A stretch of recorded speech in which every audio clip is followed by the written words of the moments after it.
Salam. Bugün mədə və bağırsaq sistemimizdə həzmdən danışacağım. Ağız boşluğunda həzmin izahını vermişdim. İndi isə mədə və bağırsaqda həzmdən danışaq. Öncədən bura yazmışam. Mədə, mədədən sonra nazik bağırsaq, sonra yoğun bağırsaq və nəhayət anus gəlir. Gəlin birinci mədə haqqında danışaq. Amma bunun davamını çəkim, ondan sonra danışarıq. Mədədən sonra nazik bağırsaq gəlir. Tutaq ki, biz şərti olaraq mən bunu həmişə belə işarə edirəm. Tutaq ki, burası nazik bağırsaqdır. Nazik bağırsağın divarı yoğun bağırsaqdan fərqli olaraq xovlardan təşkil olunmuşdur. Bunun şəklini çəkim. Deməli, nazik bağırsağın divarında nələr var? Yazıram bura, xovlar var. Bu xovlar 1 kvadrat santimetrdə 2500 ədəd xov mövcuddur. Onun şəklini də göstərə bilərəm. Deməli, baxın, bunlar xovlardır. Kiçik çəkək. Aha. Bunlar xovlardır. 1 kvadrat santimetrə 2500 ədəd düşür və bu xovların divarı bir qat epitelidən təşkil olunmuşdur. Bunların bir qat epitelidən təşkil olunma səbəbi odur ki, buradan qida birbaşa qana və yaxud da limfaya sorulur. Qana və yaxud da limfaya sorulur. Yazdık bunu da. Sorulur. Sonra davam eləyək. Nazik bağırsağın özünün də şöbələri olacaq. O barədə danışacağım. Tutaq ki, yoğun bağırsaqda haqqında da danışacağım. Yoğun bağırsağında belə işarə eləyək. Şərtidir. İndi mən onların hamısının şəklində çəkib göstərəcəm sizə. Tutaq ki, bu da yoğun bağırsaqdır. Nəysə, mədə haqqında danışaq, sonra keçəcəm onlar haqqında danışacağım. Deməli, mədə. Mədə necədir? Və harada yerləşir? Baxın, bu olsun mədə. Deməli, mədə boşluğu bizim həzm sistemimizin ən geniş hissəsidir. Ən geniş hissəsidir. Mədənin tutumu 3-4 litrdir. Mədənin bəs divarı nədən təşkil olunmuşdur? Təbii ki, mədənin divarı əzələlərdən təşkil olunub. Burada saya əzələlər var və bu saya əzələlər uzununa köndələn və enli olmaqla 3 növ saya əzələlər var. Yazıram bura. Saya əzələlər. Deməli, burada nə var? Bunun haqqında biraz danışaq. Bu mədənin daxili hissəsində təbii ki, mədə vəzləri var. Bu mədə vəzləri mədənin içərisində mədə şirəsi ifraz edir. Gəlin baxaq, o mədə şirəsinin içərisində nələr olur? Onun haqqında məlumat verəcəm. Yeri gəlmişkən, mədə şirəsi sutkada 2,5 litr mədə şirəsi ifraz olunur. Mədə şirəsinin tərkibində nələr var? Bax, bunu aşağıya yazmaq istəyirəm. Gəlin baxaq. Yazıram bura mədə şirəsi. Mədə şirəsi. Bu mədə şirəsinin tərkibində 1 selik var, 2 xlorid turşusu var, 3 fermentlər var. Gəlin bunların funksiyaları haqqında danışaq. Mən ilk öncə xlorid turşusu haqqında məlumat vermək istəyirəm. Deməli, xlorid turşusu hansı funksiyaları yerinə yetirir? Yazıram 1. Antibakteriyal. Antibakteriyal təsirə malikdir. Yəni, mədəyə düşmüş bakteriyaları məhv edir. İkincisi, mədədə turş mühit yaradır. Turş mühit yaradır. Deməli, mədənin mühiti necədir? Turşdur.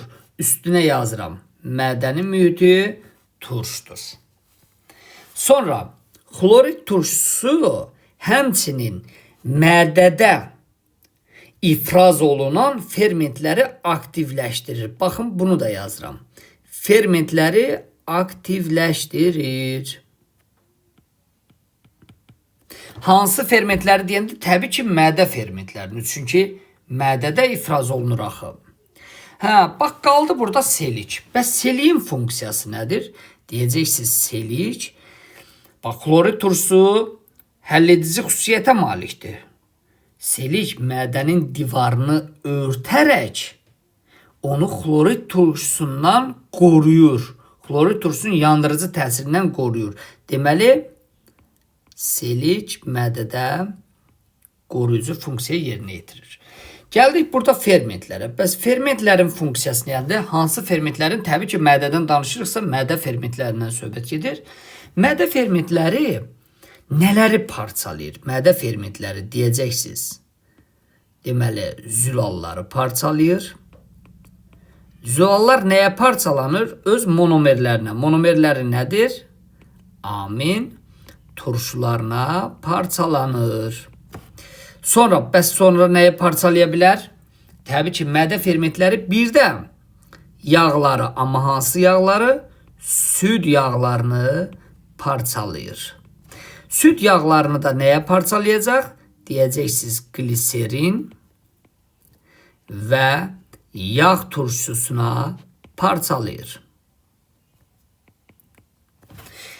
Deməli, burada belə bir şeyə gəlirik nəticəyə. Deməli, mədədə nələr parçalandı? Zülallar parçalandı, bir də süd yağları parçalandı. Yəni, süd yağları demək nə demək? Heyvan mənşəli yağlar, heyvani yağlar. Bitki mənşəli yağlar mədədə parçalanmır. Ümumilikdə götürəndə zülallar parçalandı, bir də yağlar parçalandı. Karbohidrat mədədə parçalanmadı. Ötən dərsimizdə demişdik ki, karbohidratın parçalanması ağızda başlayır. Baxın, bu mədədə həzmdir. Mədədə qida 4-8 saat qalır. Yaza bilərəm bura. Mədədə qida 4-8 saat qalır. Bu oldu mədədə həzm. Mədədə həzm. Bunu qoyuruq bir kənara. Keçək nazik bağırsaqda həzmdən danışaq. Nazik bağırsağın şöbələri var. Bu şöbələr 12 barmaq bağırsaq, ilk şöbəsi 12 barmaq bağırsaq. Sonra acı bağırsaq, bir də qalça bağırsaq.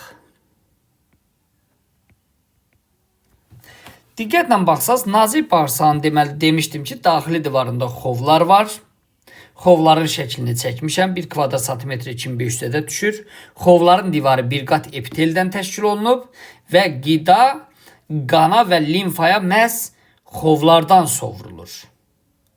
Yoğun bağırsaq isə xovlardan təşkil olunmuyub. Bunu da nəzərimizdə saxlayaq. Bəs nazik bağırsağa nələrin axarı açılır? Ona da diqqət eləyək. Deməli, baxaq. Biri budur. Bunun adına deyəcəyik mədaltı vəzi. Bunu bir dənə başqa rənglə çəkək. Yazaq. Mədaltı vəzi. Deməli, mədə altı vəzi. Bu mədə altı vəzini demişdik necə vəzidir? Mədə-altı vəzi qarışıq sekresiya vəzisidir. Qarışıq sekresiya vəzisi olaraq demişdik daxili funksiyası glikagon və insulin hormonu ifraz etməkdir. Amma xarici funksiyası isə fermentlər ifraz edir. Fermentlər. Birazdan danışacağıq. Deməli, mədə-altı vəzin axarı hara açılır? 12 barmaq bağırsaq açılır. Davam eləyək. Başqa 12 barmaq bağırsağa nəyin axarı açılır? Deyəcəyik, qaraciyərin axarı açılır. Baxın, bu da qaraciyərdir. Qaraciyərdən də axar açılır, gəlir 12 barmaq bağırsağa. Nə axarı açılır? Baxın, bunu da işarə eləyirəm. Öd axarı açılır. Öd. Qaraciyər öd hazırlayır. O öd kisəsinə yığılır və həmçinin də 12 barmaq bağırsağa tökülür. Mən onların hamısının funksiyasını izah edəcəm. İlk öncə istəyirəm mədə-altı vəzinin fermentləri haqqında məlumat verim. Gəlin baxaq. Mədə-altı vəzin fermentləri hansılardır? 1. Tripsin. 2. Amilaza. Amilazanı ağız suyunun tərkibində də demişdik. 3. Lipaza. Bu 3 fermentin funksiyası haqqında nə deyə bilərəm? Tripsin zülalları yenə amin turşusuna parçalayır. Amilaza keçmişdik, karbohidratları glukozaya parçalayır. Lipaza isə yağları gliserin və yağ turşusuna parçalayır. Gliserin və yağ turşusuna parçalayır. Aha, belə. Yazmışkən bunun haqqında bir şey de deyim. Zülalların parçalandığı amin turşuları və karbohidratların parçalandığı glukoza qana sorulur. Qana sorulur. Amma gliserin yağ turşusu isə limfaya sorulur. Limfaya sorulur. Bu da belə. İndi keçək bu öd haqqında danışaq. Öd haqqında nələr deyə bilərik? Gəlin onlara da bir baxaq. Deməli, ödün funksiyaları bağırsaqda çox önəmlidir. Hansılardır?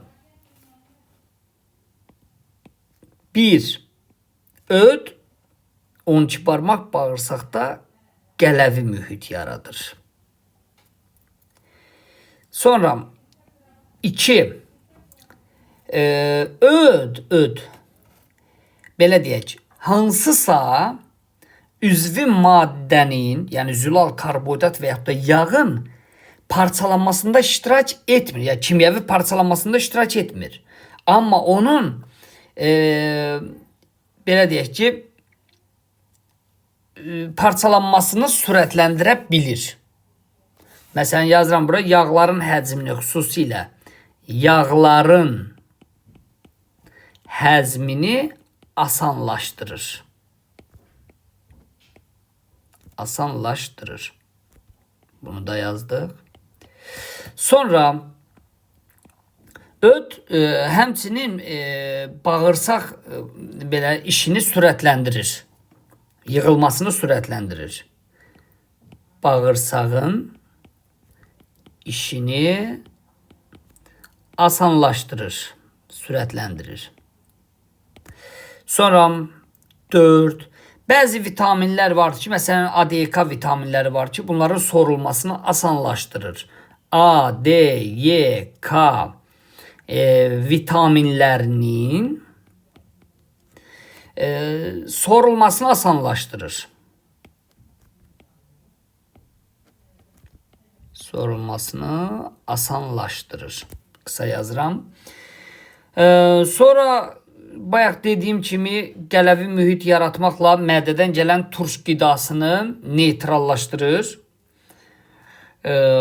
Bu da belə. Bir də ki antibakteriyal təsirə malikdir.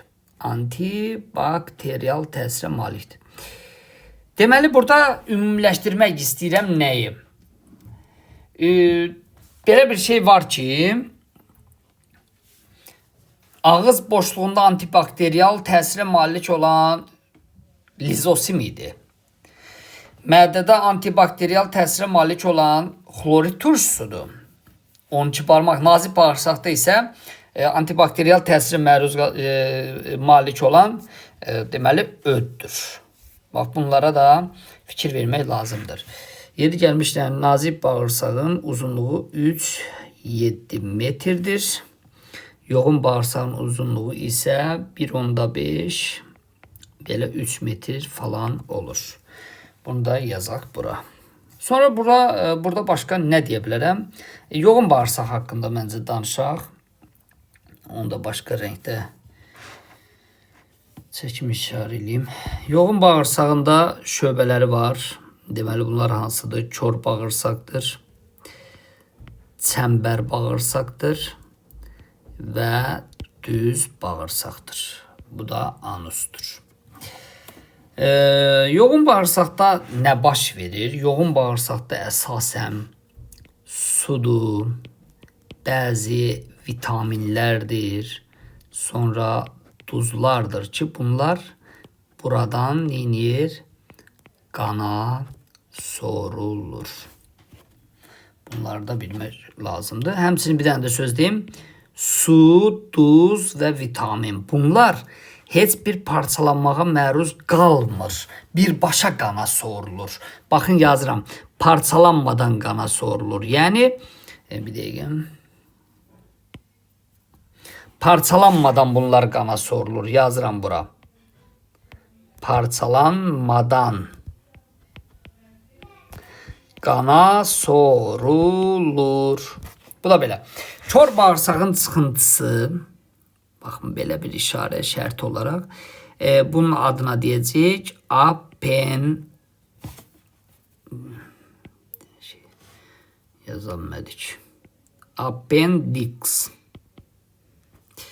Bu appendix da burada bağırsaq çöpü bakteriyaları yaşayır. Yazıram bura. Bağırsaq çöpü bakteriyaları yaşayır. Bu bağırsaq çöpü bakteriyaların bizim üçün faydası çoxdur. Bu appendiksə, yəni kör bağırsağın çıxıntısına əlavə qidalar düşəndə orada iltihab yaranır. O da problemə gətirib çıxarır. Əməliyyatla onu həll edirlər. Bağırsaq çöpü bakteriyaların bizim üçün faydası sellülozanın parçalanmasında iştirak edir. Sellülozanı parçalayır və K və B vitaminlərinin sintezində iştirak edir. Bu da belə. Baxın, bu mədə və bağırsaqda həzmdir. Burada nə danışmaq istəyirəm? Bir də bu qaraciyər haqqında bir-iki məlumat vermək istəyirəm. Qaraciyər haqqında nə deyəcəm? Çəkiş şəklini sizə göstərəcəm. Deməli, tutaq ki, bu qaraciyərdir. Yazırıq üstünə qaraciyər. Qaraciyər bütün orqanlar kimi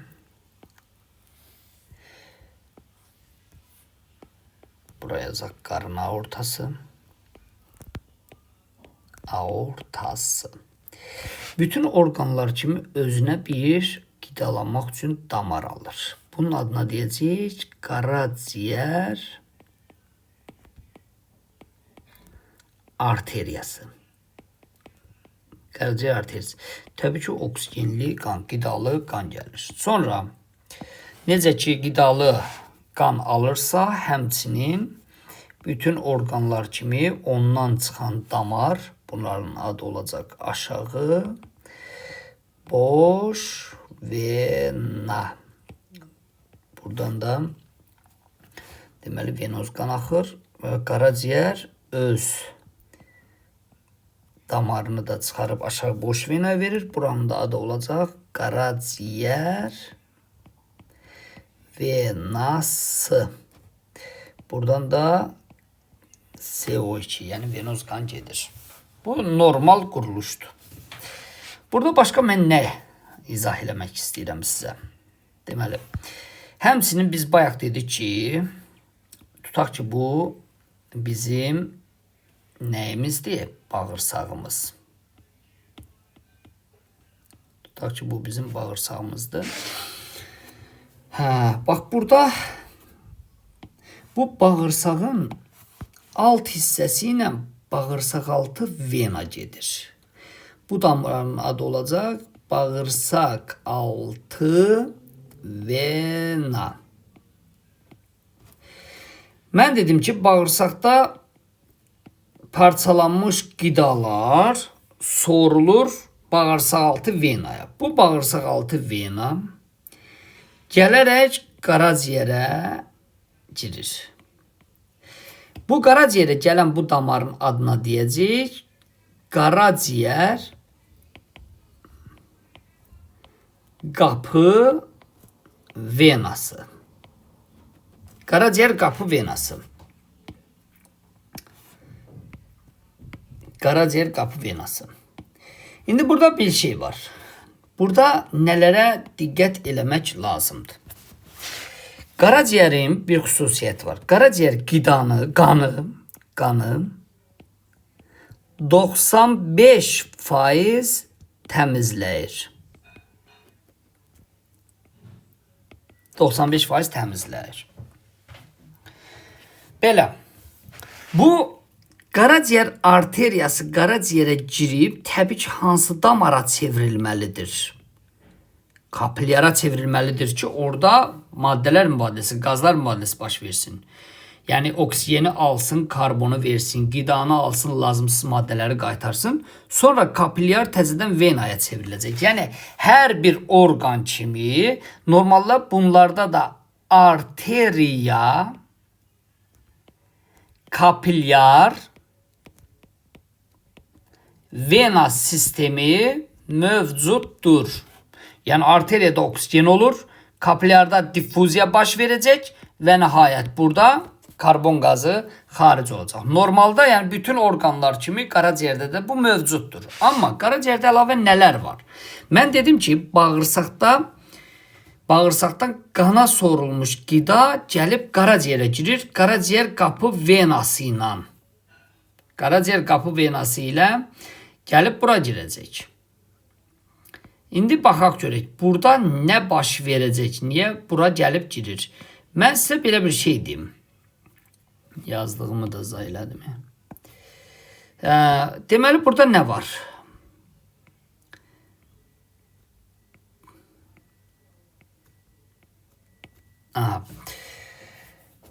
Deməli, təsəvvür edək ki, belə bir şey deyim ki, bu bizim bağırsağımızın divarında xovlar seçici xüsusiyyətə malikdir. Yəni,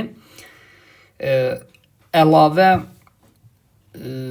qidalardan başqa kiçik zərərli maddələr belə xovların divarından qana sorula bilir, qana keçə bilir. Ona görə bu qaraciyər qapı venasının tərkibində axan qanda həm bax qida çox, qida ilə zəngin. Qida ilə zəngin olur. Sonra amma həmçinin şəkər çox olur. Şəkər dediyimizə də biz nə deyəcəyik? Glukoza. Yəni yazıram bura. Şəkər çox olur. Həmçinin bayaq dediyim kimi zərərli maddələr də çox olur. Zərərli maddələr çox olur. Bax, bunu unutmayaq. Niyə? Dediyim kimi, bağırsağın xovlarının divarından onlar keçə bilir. Amma qaraciyər qanı 95% bu zərərli maddələrdən təmizləyəcək. Bunu unutmayaq. Qaraciyərin işi budur. Həmçinin mən dedim ki, qaraciyər qapı venasında glukozanın miqdarı çoxdur. Normalda bizdə şəkərin miqdarı 0,8, 0,12 milligram olur. Burada qapı venasında isə bu miqdardan çox olur. Məsələn, Novruz bayramında, yeni ildə bayramlarda şirniyyat falan yerik, orada şəkərimizin miqdarını artırır. Qaraciyər ona görə də həmən o glukozanı artığını özündə glikogenə çevirəcək. Və glikogenə çevirib özündə ehtiyat halında saxlayacaq ki, nə zamansa bədəndə şəkər çatışmayanda glikogeni glukozaya çevirir. Yəni burada demək istədiyim odur ki, qaraciyərdə həmçinin qaraciyər qapı venası gəlib qaraciyərə girir və vena şəklində də çıxır. Bunlarda həmçinin vena, kapilyar vena damar sistemi mövcuddur. Bax, bunu unutmaq olmaz. Deməli, bütün orqanlar kimi yuxarıda yazdım. Arteriya, kapilyar vena bütün orqanlarda belədir. Qaraciyərdə arteriya, kapilyar vena da var, amma vena, kapilyar vena sistemi də mövcuddur. Bunu da unutmaq olmaz. Qoy görün burada başqa nə demədim mən? Məncə demək olar çox şey dedim. Deməli, vitaminləri də öyrənmək lazımdır.